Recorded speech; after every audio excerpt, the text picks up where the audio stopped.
আজ আমি আপনাদের জন্য নিয়ে এসেছি একটি বিশেষ ও ঘরোয়া রেসিপি। আমাদের সবার প্রিয় চিকেন কারি। ঘরেই খুব সহজে কম মশলায় কিভাবে রেস্টুরেন্ট স্টাইলে চিকেন কারি বানানো যায়, তাই আজ এই ভিডিওটির মাধ্যমে আমি দেখাবো। ভিডিওটি স্কিপ না করে শেষ পর্যন্ত দেখতে থাকুন। চলুন তাহলে দেরি না করে শুরু করা যাক। প্রথমে নিচ্ছি 500 গ্রাম মুরগির মাংস। মাংসটা আমি আগে থেকে ধুয়ে রেখেছিলাম। এখন আমি উষ্ণ গরম জল দিয়ে আরেকটু ভালোভাবে ধুয়ে নেব।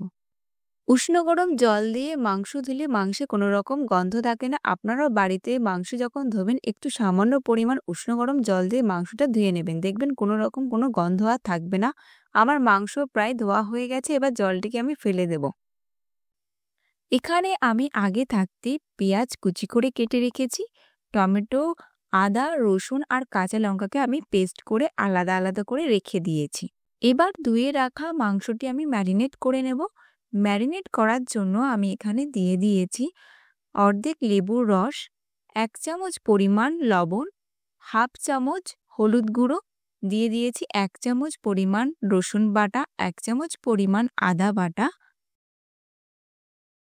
1 চামচ পরিমাণ কাঁচা লঙ্কা বাটা, আর দিয়ে দিয়েছি আমি এখানে হাফ চামচ কাশ্মীরি লঙ্কার গুঁড়ো, আর দিয়েছি কিছুটা সর্ষের তেল। এই সমস্ত উপকরণকে আমি ভালোভাবে মাখিয়ে আধা ঘন্টার জন্য রেখে দেব। এই ফাঁকে গ্যাসে কড়াই বসিয়ে দিয়েছি। কড়াই গরম হয়ে গেছে। এখন দিয়ে দেব সর্ষের তেল। দেখুন তেল গরম হয়ে গেছে। এখন এই গরম তেলে কেটে রাখা আলু দিয়ে লাল করে ভেজে নেব। দেখুন ভাজা হয়ে গেছে। সমস্ত আলুকে একটি পাত্রে আমি তুলে নিয়েছি।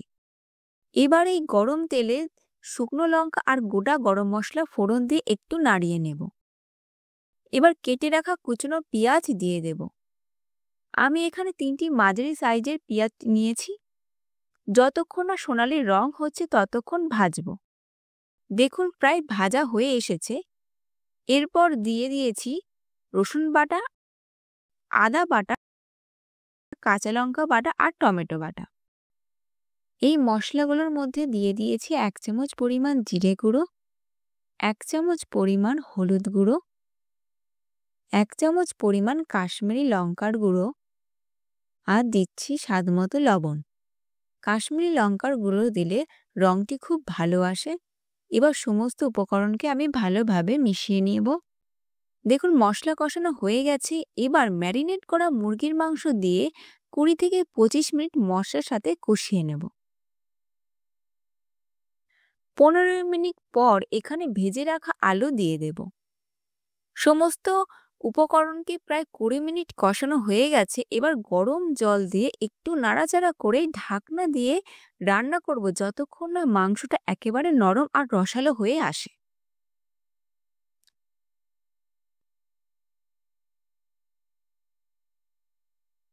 20 মিনিট পর আমি ঢাকনা তুলে নিয়েছি। এবার এখানে 1 চামচ গরম মশলা দিয়ে একটু নাড়িয়ে নিলেই তৈরি সুস্বাদু ঝালঝাল রসালো চিকেন কারি। ভাত, রুটি, পরোটা যেকোনো কিছুর সাথে খেতে বেশ দারুণ লাগে। আপনারা অবশ্যই বাড়িতে এই রেসিপি বানাবেন, খেতে খুব সুস্বাদু হয়।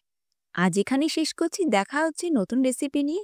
ভিডিওটি ভালো লাগলে অবশ্যই লাইক, কমেন্ট, শেয়ার এবং সাবস্ক্রাইব করবেন।